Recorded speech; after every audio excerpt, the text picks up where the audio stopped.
Hello बच्चों, नमस्कार। Public career YouTube channel की तरफ से मैं विनोद एक बार फिर से आप लोगों का मोस्ट वेलकम करता हूं। हिंदी से एक और उपयोगी प्रैक्टिस सेट का नंबर रहेगा दूसरा।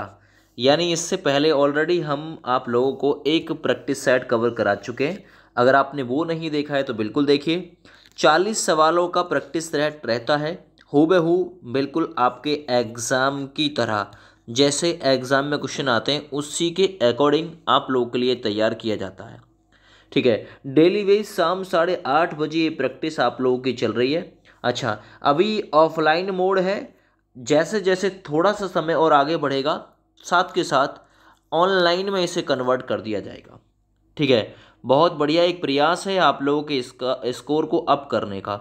इसके साथ साथ में 5:30 बजे आप लोगों को जीके की एक वीडियो दी जाती है, जो कि एक इम्पोर्टेंट वीडियो रहती है। पार्ट वाइज आप लोगों को कवर कराई जा रही है, वो भी आप लोग देख सकते हैं। तो आज सवाल है 40। अपना चेक करिए कितना स्कोर आपका बैठता है और उसी के अकॉर्डिंग आप लोग अपनी तैयारी करिए। देखिए, सबसे पहला सवाल है, विभाषा किसे कहा जाता है। पहला नंबर क्वेश्चन, अगर आपको पता है तो आंसर कर दीजिए फटाफट से। विभाषा किसे कहते हैं?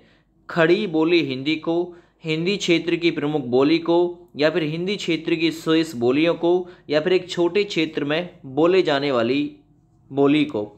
तो देखिए, विभाषा जो कहा जाता है दोस्त, वो कहा जाता है हिंदी क्षेत्र की प्रमुख बोली को, है ना। जो हिंदी क्षेत्र की प्रमुख बोलियां होती हैं उन्हें ही विभाषा का नाम देते हैं। चलिए, इसी क्रम में सवाल नंबर 2 को करेंगे। मगध, जो कि एक काव्य है। मगध ये किसकी रचना है? मगध, है ना। मगध जो है एक काव्य है, ये किसकी रचना है? श्रीकांत वर्मा जी की, अमृत राय की, या फिर सच्चिदानंद हीरानंद वात्सन अज्ञे की, या फिर हरिवंश राय बच्चन की। देखिए, मधुशाला का आप लोगों को पता होगा, फेमस है। हरिवंश राय बच्चन की है मधुशाला। जो मगध एक काव्य है, ये कृति है श्रीकांत वर्मा जी की। विकल्प ए बिल्कुल राइट है। ठीक है ना, ए बिल्कुल राइट है। आंगन के पार हार, ये जो काव्य है ये अज्ञे जी का है। आंगन के पार हार तथा दो चट्टाने, है ना। अच्छा, तो आंगन के पारहार काव्य अज्ञे तथा दो चट्टाने काव्य के रचनाकार हरिवंश राय बच्चन है। तो हरिवंश राय बच्चन यानी कि दो चट्टाने और मधुशाला भी इन्हीं की कृति है, हरिवंश राय बच्चन की। सवाल नंबर 3 है, निम्न में से सबसे पहले अपनी आत्मकथा हिंदी में किसने लिखी? श्याम सुंदर दास जी ने, सेठ गोविंद दास ने, नेहरू जी ने, या फिर डॉक्टर राजेंद्र प्रसाद जी ने। सबसे पहले अपनी आत्मकथा हिंदी में लिखने का काम किसने किया था? वो किया था डॉक्टर राजेंद्र प्रसाद। विकल्प डी बिल्कुल सही है, डॉक्टर राजेंद्र प्रसाद जी ने। ठीक है, डॉक्टर राजेंद्र प्रसाद द्वारा अपनी आत्मकथा सबसे पहले हिंदी में लिखी गई थी। सवाल नंबर 4 देखिए, महोष्ण का सही संधि विच्छेद क्या होगा? महोष्ण, है ना। अगर मैं संधि की बात करूं तो संधि हो जाएगी गुण, है ना। गुण संधि हो जाएगी महोष्ण। अब यह गुण संधि का उदाहरण है, तो इसमें जो यहाँ आप लोगों को मिल रहा है, ये क्या मिल रहा है? महो, यानी कि ए प्लस उ बराबर ओ देखने के लिए मिल रहा है। ए प्लस उ बराबर ओ, इसलिए तो महो है। तो ये किस में है? तो ये विकल्प यहाँ 4 नंबर के लिए ये बिल्कुल राइट है। ठीक है ना, ए प्लस उ, ए प्लस उ। तो इस प्रकार से बी विकल्प बिल्कुल राइट हो जाएगा, गुण संधि का एग्जाम्पल हो जाएगा। आगे देखते हैं सवाल नंबर 5, बहाव शब्द में प्रयुक्त प्रत्यय कौन सा है? बहाव शब्द में कौन सा प्रत्यय है? बह है।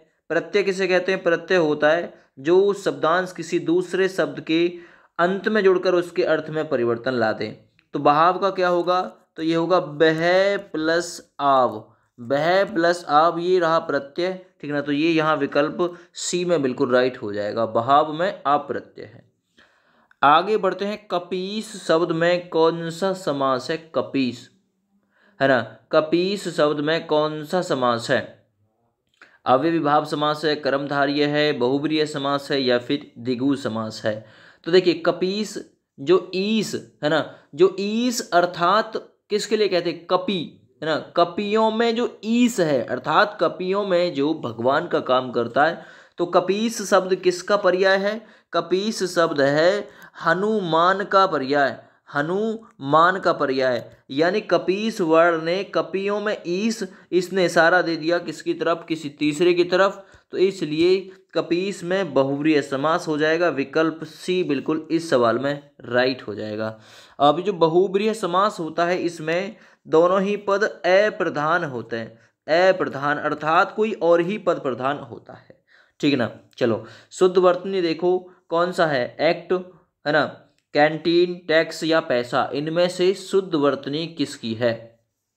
वर्तनी की दृष्टि से कौन सा सवाल नंबर 7 में सही है। तो देखो एक्ट तो ऐसे लिखा नहीं जाता, एक्ट कैसे लिखते हैं, ए पूरा आता, ए आदि कैट है, ये एक्ट हो गया। ये जो कैंटीन है ये भी गलत है, कैंटीन में एक मात्रा है जबकि आई की मात्रा आती है, कै आई अन टे ई ने, कैंटीन है ना। टैक्स भी गलत है, एक मात्रा है इसमें, तो ये टैक्स की मात्रा होती है टे आई कैस है टैक्स। ये पैसा वाली जो वर्तनी थी यहाँ पे सही थी।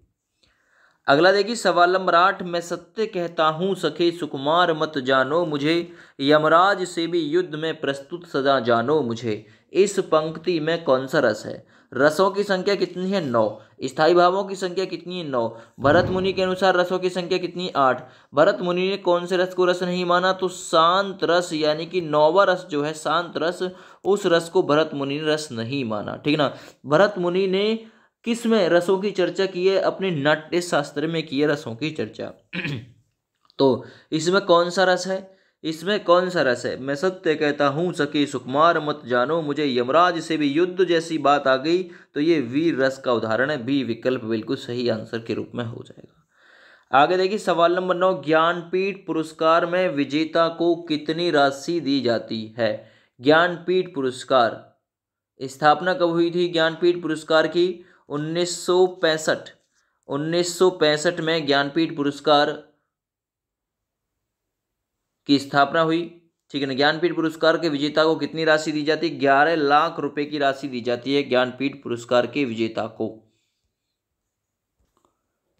ये जो ज्ञानपीठ पुरस्कार है इसकी स्थापना 1961 में हुई थी, 1961। 1965 में ये पहली बार दिया गया था, मलयालम लेखक थे जी शंकर क्रूप, ओटकुलस रचना थी उसके लिए।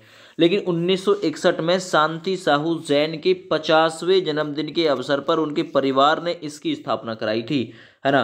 और 1965 में ये पहली बार दिया गया था, मलयालम लेखक थे जी शंकर ग्रुप उनको, और इसमें 11 लाख रुपए की राशि, वाग्देवी की प्रतिमा, है ना, इत्यादि जो है पुरस्कार स्वरूप दिया जाता है, ठीक है भाई। चलो बहुत बढ़िया, अगले सवाल की तरफ मैं बढ़ता हूँ। सवाल नंबर रहेगा 10, रानी युद्ध खाली स्थान वीरता पूर्वक लड़ी, रिक्त स्थान को भरो। बहुत ही बढ़िया सवाल है। रानी युद्ध में, युद्ध से, युद्ध बीच या फिर युद्ध को, तो कौन सा आएगा। देखिए बहुत ही सिंपल क्वेश्चन है और आपने पकड़ भी लिया होगा। रानी युद्ध में वीरता पूर्वक लड़ी, तो मैं ही इस सवाल में बिल्कुल सही है। आगे बढ़िए, निम्नलिखित में से कौन सी कृति जैनेन्द्र कुमार की है। आत्मा की आंखें, काठ का सपना। आत्मा की आंखें, काठ का सपना, इनका क्लियर कर देते पहले क्योंकि ऊपर जाना पड़ेगा। तो निम्न में से कौन सी कृति, इनमें से कोई सी भी कृति नहीं है, क्योंकि जो आत्मा की आंखें हैं ना, ये किसकी कृति है। आत्मा की आंखें ये रामधारी सिंह दिनकर की है, रामधारी सिंह दिनकर की आत्मा की आंखें। काठ का सपना, ये काठ का जो सपना है ये गजानन माधव मुक्ति बोध की रचना है, मुक्ति बोध की रचना है। तो अभी जैनेन्द्र कुमार की इनमें से कोई सी भी रचना नहीं आई, 2 ऑप्शन क्लियर हो गए, है ना। जैनेन्द्र कुमार की रचना पता करना है कौन सा है ना। चलो तो यहाँ देखते हैं, अगला है समय और हम। ये यहाँ पर लिखा हुआ है समप और हम, समप और हम, ठीक है। तो यही रचना जैनेन्द्र कुमार की है, समप और हम। यहाँ पे समप और हम जो लिखा हुआ है यही रचना है जैनेन्द्र कुमार की। ये जो यहाँ पर लिखा हुआ है ना मिलन यामिनी, मिलन यामिनी जो है ये रचना किसकी है, हरिवंश राय बच्चन की रचना है, हरिवंश राय बच्चन की रचना है मिलन यामिनी। तो एक एक का क्लियर हो गया। रचना है समप और हम, यही रचना जैनेन्द्र कुमार जी की है। सवाल नंबर 12 देखो, माघ महीने में होने वाली वर्षा के लिए एक शब्द क्या होगा। जो महीना माघ में वर्षा होती है उसको क्या नाम देते हैं। महावट नाम देते हैं, मनस्ताप नाम देते हैं, या फिर वानमी नाम देते हैं, या फिर इनमें से कोई नहीं। तो भाई महा महीना में कहते हैं ना, एक महावट सी हो जाए, फसल अच्छी पक जाएगी, तो महावट नाम देते हैं, याद रखना। आगे सवाल नंबर 13, निम्नलिखित में से कौन सा वाक्य शुद्ध है? बंदूक एक उपयोगी शस्त्र है। जरा बताओ कौन सा है, सवाल नंबर 13 रहेगा, बढ़िया। अच्छा, बाघ और बकरी एक साथ पानी पीती हैं, ये तो गलत है। बाघ और बकरी एक साथ पानी पीते हैं होना चाहिए था, ठीक है। कई रेलवे के कर्मचारियों की गिरफ्तारी हुई। कई रेलवे के कर्मचारी, या फिर रेलवे के अनेक कर्मचारी, या फिर कई कर्मचारियों की गिरफ्तारी हुई, ये गलत है। श्री कृष्ण के अनेकों नाम, अनेक नहीं, यहाँ अनेकों लिखा हुआ है, अनेक होना चाहिए था। श्री कृष्ण के अनेक नाम है, क्योंकि अनेक खुद अपने आप में बहुवचन है। तो सही आंसर है बंदूक एक बहुत उपयोगी शस्त्र है, यही वाक्य शुद्ध है। अगला देखिए, निम्नलिखित में से कौन सा वर्ग कंठ्य है? कंठ्य का मतलब जो गले से निकलता है, तो कंठ्य के बारे में आपको पता है कौन सा वर्ग आता है? कंठ्य में क वर्ग, है ना। कंठ्य में क वर्ग आता है, और क वर्ग में भी क है, ख के बाद में ग के बाद में घ, और इसके बाद में ढ आती है। दो स्वर आते हैं, ए और आ, ठीक है। जो च वर्ग होता है उसे तालव्य कहते हैं, चम्मच लगी तालू में। च वर्ग में ई दो स्वर आते हैं, च, छ, जय, झ, ये वाला आता है अंगा, ये वाला, ठीक है। ट वर्ग में ट, ठ, ड, ढ, और ऋषि आता है त, थ, द, ध, न, ये आपके आते हैं, है ना, त वर्ग में। चलो अगला देखिए, कारतूस की भाषा का शब्द है।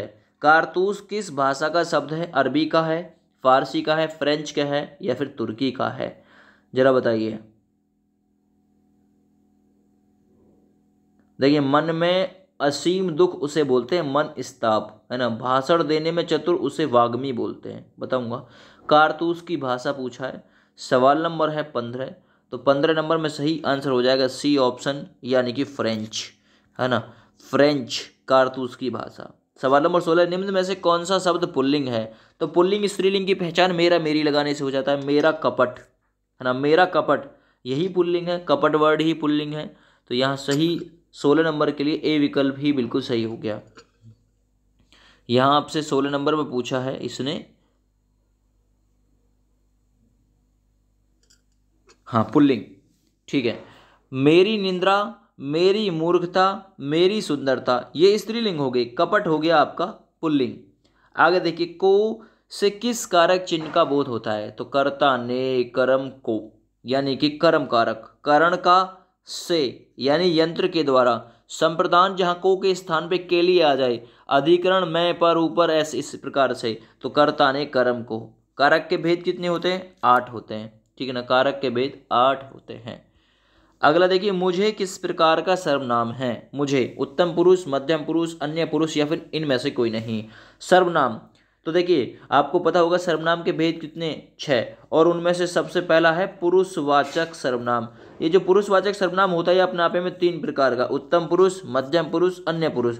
उत्तम पुरुष में आता है मैं और हम, और इसकी कारक विभक्ति। अन्य पुरुष में यह, वह, ये, वे इत्यादि। मध्यम पुरुष में तुम और आप आते हैं। अब आप लोग देखो, मुझे, तो मैं से बना हुआ है, मुझे, मुझको, मुझसे, यानी मुझे किस प्रकार का सर्वनाम है? उत्तम पुरुष है। ए विकल्प बिल्कुल राइट हो जाएगा। अच्छा, सर्वनाम की ट्रिक क्या है सारे के सारे भेद याद रखने की? वो है अनाप सनाप। अनाप सनाप कैसे? ऐसे अनिश्चयवाचक, ना से निश्चयवाचक, पैसे प्रश्नवाचक, से संबंध, ना से निज, और पैसे या तो पुरुषवाचक बोल दो या फिर प्रश्नवाचक बोल दो, जो आपका मन करे, ठीक है। चलो सवाल नंबर 19 देखो, ठंडा पानी ठंड पैदा करता है, इस वाक्य में कौन सा शब्द विशेष्य है? विशेष्य कौन सा है? विशेष्य का मतलब होता है कर्ता से, या संज्ञा या सर्वनाम से, है ना। तो विशेष्य कौन सा, जरा बताइए। ठंडा पानी ठंड पैदा करता है, ठंडा है या फिर ठंड है, पानी है, या फिर इनमें से कोई नहीं है। तो सवाल नंबर 19 में सही आंसर है, देखिए यहाँ पे संज्ञा क्या है? पानी, द्रव्यवाचक, ये रहा ऑप्शन सी बिल्कुल सही है, इसलिए यही विशेष्य है। आगे बढ़िए, सड़कें जो हैं चौड़ी बनाई गई, इस वाक्य में चौड़ी क्या है? सहायक करता है, पूरक, या फिर मुख्य क्रिया है, या फिर पूरक करता है? सड़कें चौड़ी बनाई गई, ये किसका काम कर रहा है? तो ये एक पूरक का काम कर रहा है, ठीक है ना। तो ऑप्शन यहाँ बिल्कुल बी राइट हो जाएगा, पूरक। आगे गद्यांश 21 से 25। समाज में पाठशालाओं, स्कूलों अथवा शिक्षा की दूसरी दुकानों की कमी नहीं है कोई। छोटे से छोटे बच्चे को माँ बाप स्कूल भेजने की जल्दी करते हैं। 2-2.5 साल के बच्चे को भी स्कूल में बिठाकर आ जाने का आग्रह भी हर घर में बना हुआ है। इसके विपरीत हर घर की दूसरी सच्चाई यह भी है कि कोई माँ बाप बालकों के बारे में, है ना, बालकों की सही शिक्षा के बारे में और साथ ही सच्चा और अच्छा माता पिता अथवा अभिभावक होने का शिक्षण कहीं से भी प्राप्त नहीं करता। माता पिता बनने से पहले किसी भी नौजवान जोड़े को यह नहीं सिखाया जाता कि माँ बाप बनने का अर्थ क्या है। इससे पहले किसी भी नौजवान जोड़े को यह नहीं सिखाया जाता कि अच्छे और सच्चे दाम्पत्य की शुरुआत कैसे की जानी चाहिए। पति पत्नी होने का अर्थ क्या है यह भी कोई नहीं बताता। परिणाम साफ है कि जीवन शुरू होने से पहले ही घर टूटने बिखरने लगते हैं। घर बसने या बसाने की पाठशाला ना आज तक कहीं खुली और ना ही खुलती दिखती है। समाज और सत्ता दोनों या तो इस संकट के प्रति सजग नहीं है या फिर इसे अनदेखा कर रहे हैं। तो ये पढ़ लिया है हमने पहला सवाल 21 बना। आंसर करिए 21 नंबर के लिए। घर के टूटने बिखरने का मुख्य कारण क्या है?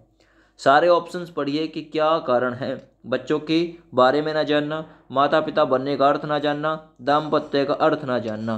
तो इस नंबर के लिए सही सबसे सही आंसर है दाम्पत्य का अर्थ ना जानना। यही है ना, घर के टूटने बिखरने का मुख्य कारण।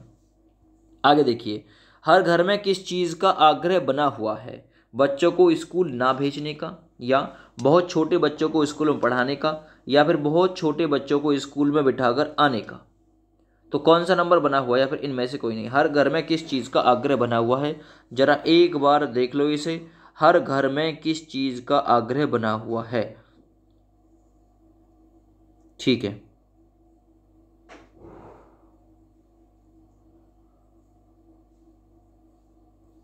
पर देखते हैं इसे।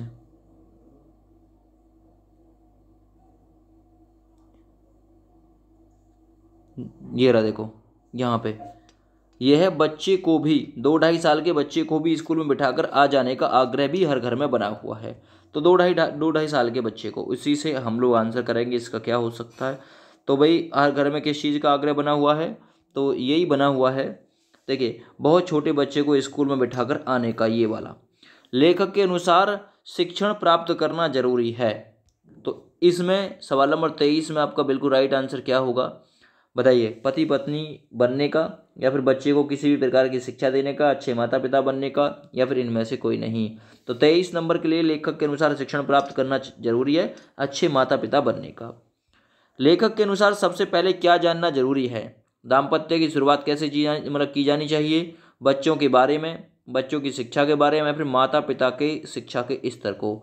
तो सही आंसर है दाम्पत्य की शुरुआत कैसे की जानी चाहिए, ये जानना सबसे ज़्यादा जरूरी है। माता पिता शब्द युग्म है ना? शब्द युग्म कैसा है? सार्थक निरर्थक, सार्थक शब्द युग्म, या फिर निरर्थक शब्द युग्म, या फिर इनमें से कोई नहीं। सवाल नंबर 25। तो 25 नंबर के लिए देखिए, माता पिता जो हैं इनके अर्थ निकलते हैं, इसलिए सार्थक शब्द युग्म है। बी विकल्प बिल्कुल सही हो जाएगा। ठीक है, अगला सवाल करते हैं। निम्न में से किस आत्मकथा के रचनाकार भीष्म साहनी जी हैं? तो कौन सी आत्मकथा जिसके रचनाकार भीष्म साहनी हैं?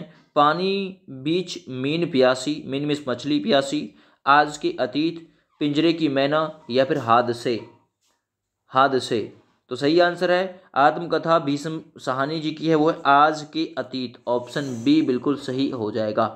अच्छा, ये जो मछली जो है आई हुई है ना, पानी बीच मीन प्यासी, यानी मछली प्यासी, तो ये मिथिलेश्वर जी की है ना, ये मिथिलेश्वर जी की रचना है, मिथिलेश्वर की। पिंजरे की मैना, तो पिंजरे की मैना के लेखक है चंद्र किरण, चंद्र किरण, पिंजरे की मैना। ठीक है, अगर मैं बात करूं हादसे की, तो हादसे के जो लेखक हैं वो हैं रमणीका गुप्ता, रमणीका गुप्ता जी। ठीक है, सवाल नंबर 27 है। लाल देह लाली लसय अरु धीर लाल लंगूर, ब्रज देह दानव दलन जय जय कपि सूर। ठीक है, 27 नंबर में लाल देह लाली लसय अरुधीर लाल लंगूर, ब्रज देह दानव दलन जय जय कपि सूर। इसके बारे में जानते कि सवाल नंबर 27 में आखिर जानना क्या चाह रहा है। तो सवाल नंबर 27, प्रस्तुत पंक्तियों में कौन सा द्वंद्व है? बताइए, सोरठा है, चौपाई है, दोहा है या फिर बरबह है। तो भाई मात्रा गिन लेना। इसमें आप लोग, इसमें आपको मिलेगा 13 13 का पेयर मिलेगा और 11 11 का, अर्थात ये दोहा हो जाएगा बिल्कुल राइट। ठीक है ना। चलो बहुत बढ़िया।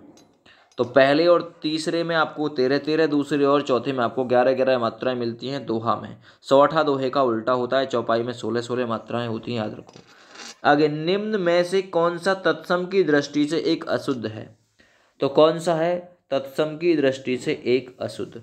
दीक्षा परीक्षा ये ठीक है, सूकर बलिवर्द ये ठीक है, वरिष्ठ कनिष्ठ ये भी ठीक है ना। कपूत सपूत है ना, ये कैसा है, यही इसमें से अलग है।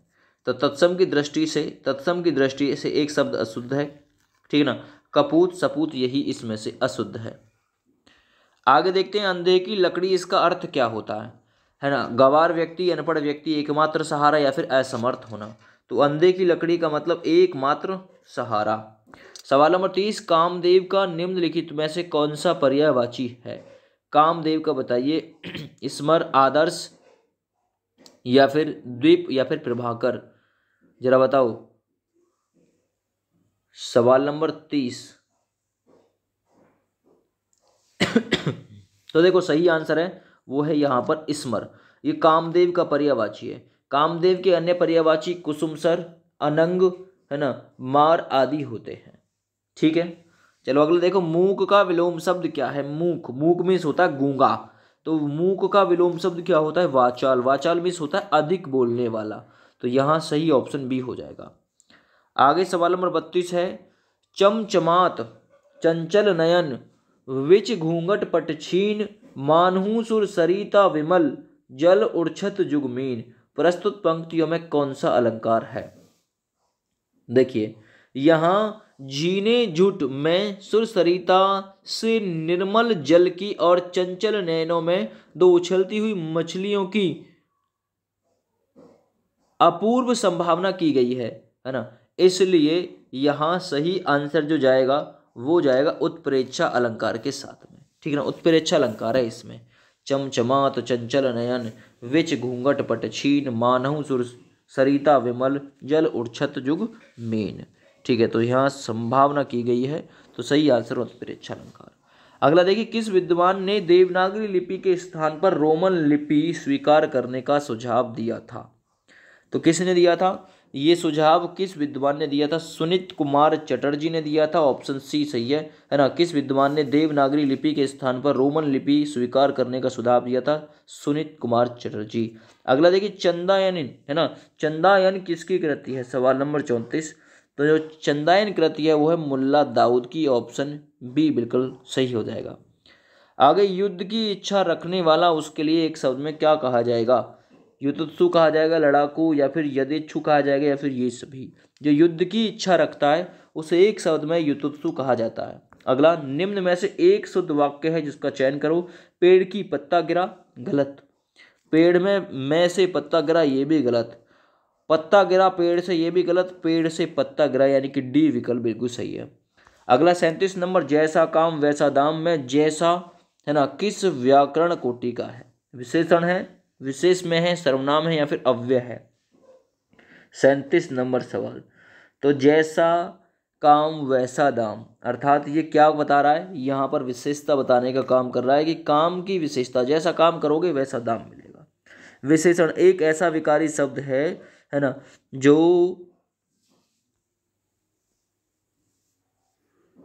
जो इस समय संज्ञा या सर्वनाम की विशेषता बता रहा है। ठीक है, तो ये आपका विकल्प ए राइट है। क्रिया के किस रूप में कर्ता के अनुसार लिंग परिवर्तन नहीं होता। सवाल नंबर 38 बढ़िया है। तो याद रखना, क्रिया के किस रूप में कर्ता के अनुसार जेंडर परिवर्तित नहीं होता, भूतकालिक रूप में परिवर्तित नहीं होता, ऑप्शन सी सही हो जाएगा।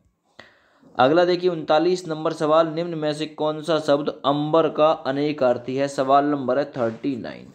39 नंबर सवाल, गगन, पृथ्वी, चंद्रमा या फिर वायु। सिंपल है ना, अंबर यानी कि गगन, आसमान। ठीक है। 40 नंबर और देख लो, शुद्ध वर्तनी वाला चयन करिए। शमशान किस विकल्प में सही लिखा हुआ है। शमशान लिखते कैसे हैं, तो पहले आधा से आता है शमशान, इस प्रकार से। अब मिला लो कौन से ऑप्शन में, ऑप्शन यहाँ पे सी सही है। तो 40 सवालों की ये वीडियो फिर से कंप्लीट, 40 में से देख लो भाई कितना आपका बैठ रहा था। ठीक है, जय हिंद, वंदे मातरम।